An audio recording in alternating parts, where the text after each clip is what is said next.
사도신경으로 신앙 고백하겠습니다.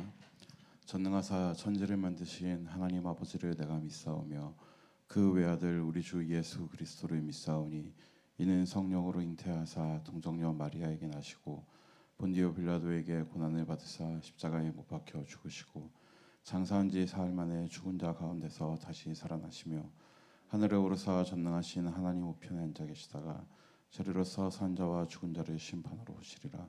성령을 믿사오며 거룩한 공예와 성도가 서로 교통하는 것과 죄를 사하여 주시는 것과 몸이 다시 사는 것과 영원히 사는 것을 믿사옵나이다. 아멘. 찬송가 182장입니다.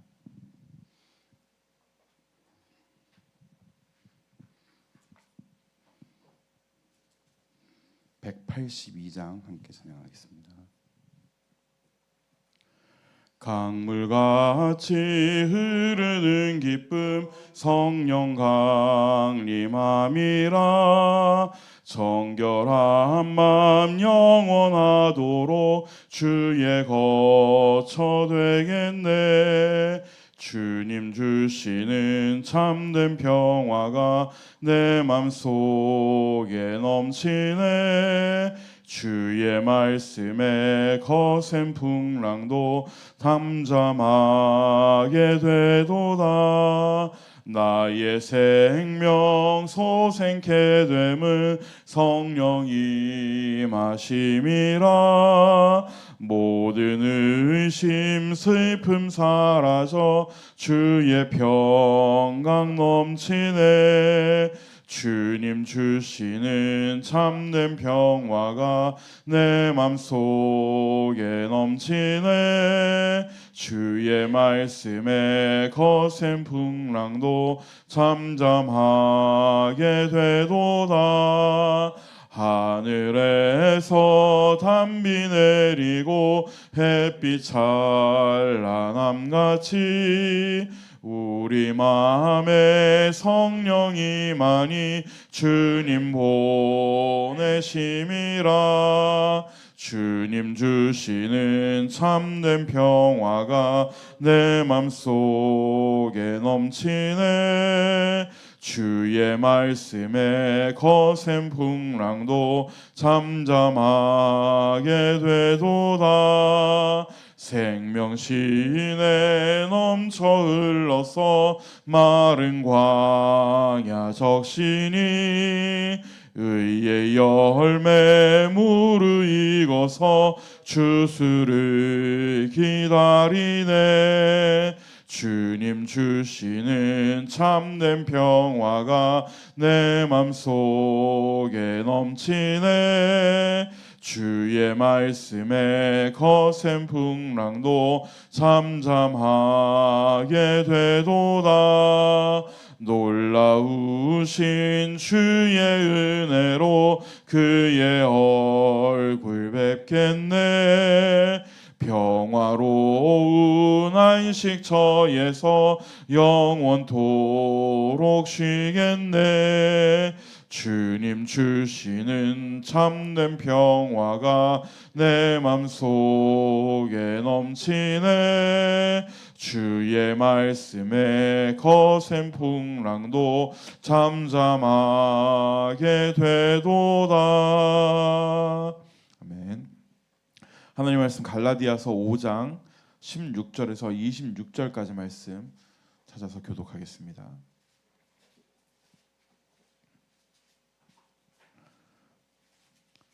신약성경 308페이지 갈라디아서 5장 16절에서 26절까지 말씀입니다. 우리 다 찾으셨으면 한 절씩 교독하겠습니다. 내가 이르노니 너희는 성령을 따라 행하라. 그리하면 육체의 욕심을 이루지 아니하리라.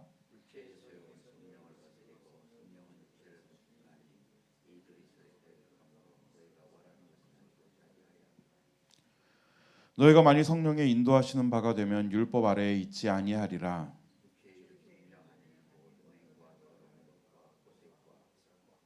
우상 숭배와 주술과 원수 맺는 것과 분쟁과 시기와 분냄과 당 짓는 것과 분열함과 이단과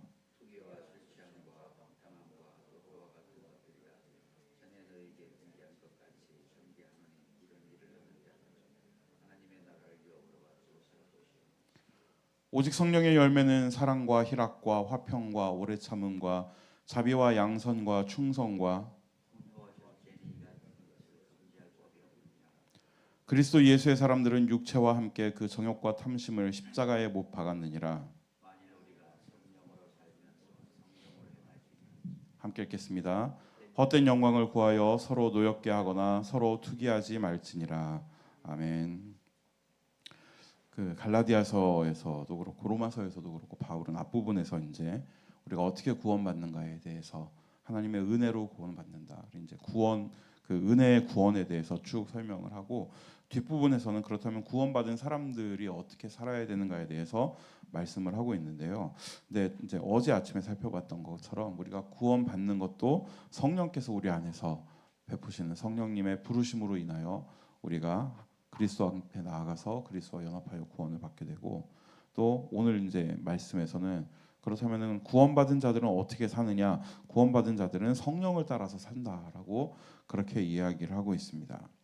바울은 율법과 복음을 비교하면서 참된 구원은 율법을 지켜서가 아니라 복음을 듣고 은혜를 통해서 얻는 것이라고 강조를 했고 또 이제 그렇게 구원받은 사람들은 그 안에 여전히 우리가 육체를 입고 살아가기 때문에 우리 안에 육체의 소욕이 있는데 구원받은 자들에게는 또 성령께서 우리 안에 계셔서 성령이 그 육체의 소욕을 드러낸다라고 말씀을 하고 있습니다. 16절부터 이렇게 쭉 살펴보면은 성령을 따라 행하라. 17절에서 육체의 소욕은 성령을 거스르고 성령은 육체를 거스르나니 이 둘이 서로 대적함으로 너희가 원하는 것을 하지 못하게 한다라고 그렇게 이야기를 합니다. 구원받은 사람들은 어떤 사람들입니까? 육체의 소욕이 있음에도 불구하고 성령을 따라 살기 위해 노력하는 사람들입니다. 그리고 구원받은 사람들은 결국에는 자기의 육체의 소욕을 육체의 욕망을 점점 따르지 않고 죽여가는 사람입니다. 왜냐하면은 성령님께서 우리들에게 바라시는 것은 우리가 우리의 뜻에 따라서 사는 것이 아니라 성령님의 하나님의 말씀에 따라서 살아가는 것을 우리 원하시기 때문입니다. 특히 16절에서 성령을 따라하라. 육체의 욕심을 이루지 아니하라고 이렇게 말씀을 하고 있는데 이 헬라어 원문을 보면은 그냥 단순히 육체의 욕심을 이루지 않게 된다 그 정도가 아니라 아주 강력하게 정확하게 번역을 하면은 아주 강력하게 성령의 인도대로 살아가면은 우리의 육체의 욕망을 우리가 절대로 결단코 채우려고 하지 않게 된다라고 그렇게 표현을 하고 있습니다. 그러니까 그냥 육체의 욕심을 그냥 적당히 이렇게 내려놓는 수준이 아니라 그것을 우리가 온 힘을 다해서 거부하고 온 힘을 다해서 그것을 멀리하는 그런 삶을 살아가게 된다는 것입니다. 우리가 하루하루 성령 충만하여서 성령의 인도대로 살아간다면은 성령님의 인도대로 살아간다면은 결단코 우리 육체의 욕심은 채우지 않으려고 노력하는 그런 사람들이 된다는 것입니다. 아담과 하와가 선악과를 따먹은 이후에 모든 사람들의 마음속에는 내가 주인이 되어서 내가 하나님이 되어서 내가 나를 위해서 살아가겠다는 그런 욕심이 있는데요.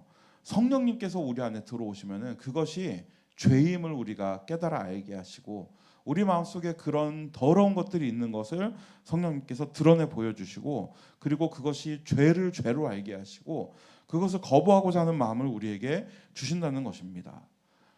성령님이 우리에게 오시기 이전에는 내가 하나님이 되어서 내가 신처럼 살아가겠다면은 성령님이 이제 우리 안에 오신 다음에는 우리는 우리 스스로가 피조물임을 깨닫고 우리를 창조하신 하나님이 따로 계시고 피조물인 내가 내 뜻대로 살아갈 것이 아니라 하나님의 뜻대로 우리를 스스로 쳐서 복종하며 살아가야 된다는 것을 깨닫게 한다는 것입니다. 이 우리 육체의 소욕과 성령님의 뜻은 적대 관계에 있기 때문에 아주 적대적인 관계에 있기 때문에 이 두 욕망과 인도가 우리 마음속에 있는 한 우리는 갈등할 수밖에 없습니다. 우리는 우리가 원하는 대로 우리 스스로 주인이 되어 사는 삶을 한편으로 원하면서도 또 성령님께서 우리 안에 계시기 때문에 그것이 죄라는 것을 깨닫고 그렇게 하기를 원치 아니하는 마음이 우리 안에 동일하게 같이 공존하고 있습니다. 그래서 이 땅을 살아가면서 우리에게는 계속해서 갈등이 있을 수밖에 없고 계속해서 우리 마음속에는 고통이 있을 수밖에 없는 것입니다. 차라리 산에 들어가서 옛날 중세 수도사들처럼 산에 들어가서 세상의 모든 일을 다 끊어버리고 그저 하루 노동하고 기도하고 자기의 욕망을 절제하면서 그렇게 살아간다면은 오히려 나을지 모르겠습니다. 그런데 우리는 그렇게 부르심을 받지 않았죠. 우리는 세상 속의 그리스도인으로 부르심을 받았지 않습니까? 세상 사람들 속에서 하나님의 사람으로서 빛과 소금으로서의 역할을 감당하면서 살라고 우리는 부르심을 받지 않았습니까? 이 세상은 계속해서 우리들에게 너를 위해서 살아야 된다. 너 자신이 신이다. 네가 하나님이다라고 가르치고 주입합니다. 그것이 참된 가치라고 우리들에게 강요합니다. 그런 세상 속에서 성령님의 뜻에 따라 살아가는 것은 사실은 굉장히 어려운 일입니다. 갈등이 있을 수밖에 없는 일입니다. 만일 우리가 세상 속에서 그렇게 살아가면서도 우리 마음속에 아무런 갈등이 없고 내가 세상을 따라 사는 것에 아무 문제가 느껴지지 않는다면은 우리 다시 한번 우리의 신앙을 점검해 봐야 하는 그런 시간입니다. 여러분, 그런 갈등이 있을 때 하나님께 감사하시기 바랍니다. 세상이 주는 갈등, 세상이 주는 기쁨, 세상이 주는 욕심과 성령님이 내 안에 계시기 때문에 생기는 거룩한 그 열정 사이에서 갈등이 생긴다면은 하나님께서 나를 이만큼 사랑하시는구나, 하나님께서 나를 이것을 위하여 부르셨구나, 여러분 생각하시면서 기뻐하시기 바랍니다. 자, 바울 사도는 계속해서 그렇다면은 세상이 우리들에게 요구하고 우리 마음속에 우리가 원하고 있는 그 세상의 죄악은 어떤 것인가, 육체의 일은 어떤 것인가에 대해서 쭉 또 이렇게 나열을 하고 있습니다. 19절부터 21절까지 나열을 하는데요. 이게 첫 번째로 우리가 생각해야 되는 것은 19절 말씀을 보니까 육체의 일은 분명하다라고 그렇게 말씀하면서 시작한다는 사실을 우리가 잘 눈여겨봐야 됩니다. 여러분, 육체의 일은 분명하게 드러납니다. 이거 이제 옛날에 개혁 한글에서는 육체의 일은 현저하니라고 그렇게 번역을 했었는데, 완벽하게 지금 이 순간에 완벽하게 현저하게 분명하게 드러납니다. 육체의 일은 우리가 좀 그 육체의 소욕을 따라 사는 것을 우리가 잘 숨긴다, 나는 나름대로 잘 감추고 있어라고 생각을 할지 몰라도 이렇게 사는 사람들은 그 삶이 그 육체의 일이 분명하게 드러납니다. 자, 그렇게 이야기를 하면서 바울은 그 몇 가지 범주로 나눠서 설명을 합니다. 첫 번째 목록은 그 성적인 방종입니다. 음행과 더러운 것과 호색과라고 이야기를 하면서 성적인 방종에 대해서 이야기를 하고 있습니다. 이 바울 시대뿐만 아니라 로마 시대 때 전반적으로 굉장히 음란한 그 시대였지 않습니까? 우리가 잘 아는 대로 심지어 기독교인들조차도 그렇게 음란한 일들을 자행하는 일들이 많았습니다. 고린도 전서를 보면은 뭐 엉망진창인데, 말씀 이렇게 들어보면 엉망진창인데, 그런 속에서 바울은 성적인 그 방종을 따라 살지 말고 순결한 삶을 살아야 된다라고 먼저 이야기를 하고 있습니다. 이 굉장히 중요한데, 우리의 정신이, 우리의 생각이 어디를 향하고 있는가를 보여주는 첫 번째 바로미터가 이것이기 때문입니다. 성적인 방종이야말로 누구나 알 수 있는 현저히 드러나는 육체의 일이라고 이야기를 합니다. 두 번째로 바울은 종교적인 범죄에 대해서 이야기를 하고 있습니다. 20절에 우상숭배와 주술과라고 그렇게 이야기를 하고 있는데요. 우상숭배는 무엇입니까? 우상숭배는 실제 어떤 그 신상에 엎드려 절하는 것만을 의미하는 것이 아니라 성경 전체를 이렇게 살펴보면 우상숭배는 결국에는 내가 하나님이 되는 것, 내가 나를 위해서 살아가는 것 자체를 우상숭배라고 이야기하는 것을 볼 수 있습니다. 주술이라는 것도 어떤 의미에서 일맥상통한데, 그 어떤 황홀경에 빠지는 걸 이야기하거든요. 우리들이 황홀경에 빠지지 않습니까? 대표적인 게 요새 젊은 사람들 쇼츠에 빠져가지고 1시간 2시간씩 이거 그냥 뭐 15초 또 1분짜리 이렇게 넘기면서 보는데, 그런 황홀경에 빠져가지고 그런데 정신을 이렇게 쏙 빼놓고서는 자기 자신을 잃어버리는 것 이야기를 합니다. 바울은 그런 것들을 갖다가 종교적인 범죄에다가 이렇게 둬서 이야기를 하고 있습니다. 세 번째는 사회적인 범죄입니다. 원수 맺는 것과 분쟁과 시기와라고 그렇게 이야기를 하고 있습니다. 이 사회적인 범죄는 두 가지로 또 나눌 수가 있는데, 첫 번째는 다른 누군가를 미워해서 그를 해치려고 하는 것이고, 두 번째는 그렇게 해치기 위해서 방파를 짓는 것을 이야기합니다. 네 번째는 개인적인 일탈과 말초신경을 자극하는 것입니다. 술 취함과 방탕함과 또 그와 같은 것들이다라고 그렇게 이야기를 하고 있습니다. 쾌락을 따라 사는 삶, 우리 육체의 쾌락을 따라 사는 삶, 결국에는 육체로부터 시작해서 육체로 끝나는 것이 바울이 이야기하는 육체의 일입니다. 사도 요한은 이런 것들을 육체의 정욕과 안목의 정욕과 이생의 자랑이다라고 그렇게 정리를 합니다. 우리의 감각을 만족시키기 위해 살아가는 것, 우리의 마음을 만족시키기 위해 살아가는 것, 내가 주인이 되고 내가 하나님이 되기 위하여 살아가는 것. 우리는 지금 그런 시대를 살고 있습니다. 점점 더 현저하게 그런 일들이 사회적으로도 드러나고 있고, 또 심지어는 교회 안에서도 우리들이 나 자신의 만족을 위해서 교회 안에서 우리가 하는 종교적인 모든 행위들도 이용해 먹는 그런 시대를 살아가고 있습니다. 우리는 이런 것들로부터 우리 자신을 지켜야 합니다.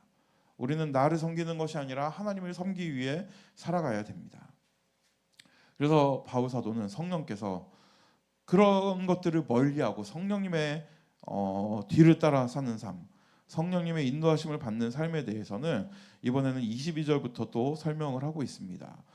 우리가 잘 아는 대로 성령의 열매 9가지 열매를 이야기하고 있죠. 성령의 열매도 현저합니다. 육체의 열매가 분명하게 나타나는 것처럼 성령의 열매도 분명하게 드러납니다. 육체의 행위는 행위를 이렇게 쭉 어떤 일이다, 어떻게 하는 것이다라고 나열을 했는데, 성령의 인도하시면 그것이 무엇이다, 어떤 것이다라고 이야기하기보다는 그 육체의 행위를 멀리하고 성령님을 따라 사는 사람들이 맺는 열매, 그들이 이렇게 그들에게서 나타나는 어떤 성품의 열매를 이야기를 합니다. 이 9가지 열매는 뭐 다음번에 우리가 살펴보도록 하겠습니다.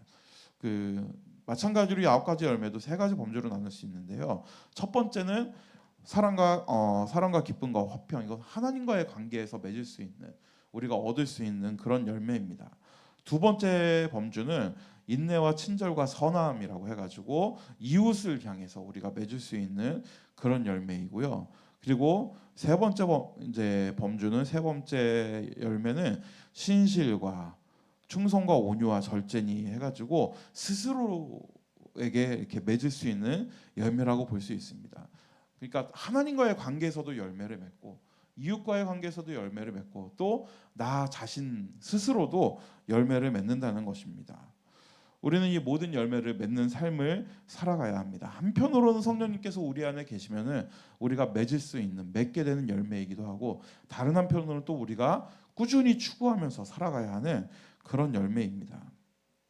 그러면서 바울 사도는 24절에서 그리스도 예수의 사람들은 육체와 함께 그 정욕과 탐심을 십자가에 못 박았다라고까지 말씀을 하고 있습니다. 십자가에 그리스도께서 달려 죽으실 때 우리도 그분과 함께, 그분과 연합해서, 그리스도와 연합해서, 구원받은 모든 자들은 그리스도와 연합한 자들 아닙니까?